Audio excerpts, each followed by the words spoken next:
sisiw. Trio po sila. Malaysian Sirama po. Papakita ko lang po sa inyo kung gaano po sila kalaki. Ito. Ito po sila. Oh. Ayan po. Trio po yan. Dalawang hen saka isang cock. Yan po yung sisiw ko nakaraan natin dito po. Yan na po sila. Malalaki na po. Kitang-kita na po yung kulay. Yung cock oh.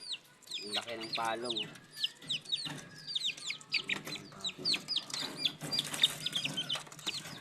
Sayang po kasi yung dalawa na yan, yung dalawang hen.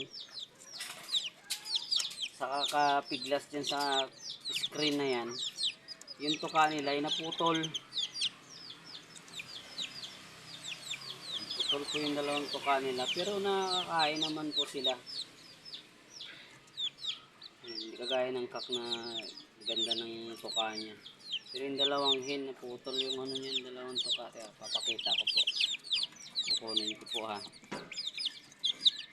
Itong puti muna. Nangyari sa niya. Ayan po. Putol yung tuka oh. Pero nakakakain naman po. Malakas po sila kumain. Sayang lang naputol. Ito naman yung sa itim po. Pakita ko yung sa itim. Ayan po. Ayan o, naputol.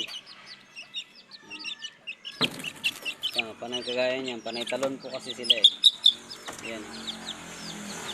Panay talon kasi sila. Kaya yun. Sumasabit yung tuka nila doon sa dito sa screen. Sumasabit dito. Kaya yun, naputol. Pero malakas sila kumain. Ayan. Malaki na. Kitang-kita na yung kulay. 4 na linggo na po yan sila. Buhay na po. Yung nanay nila, kinuha ko na. Nilagay ko na doon sa sa lalaki.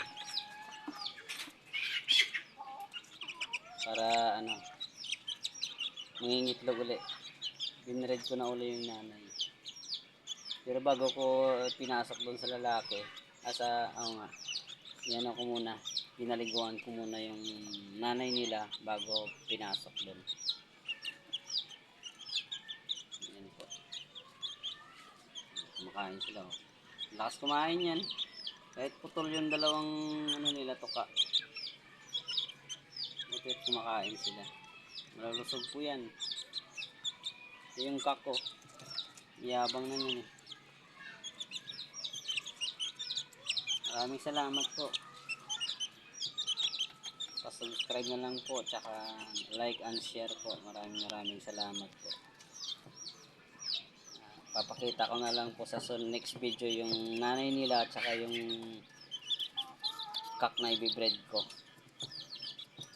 Para mangitlog ulit yung nanay. Maraming salamat po.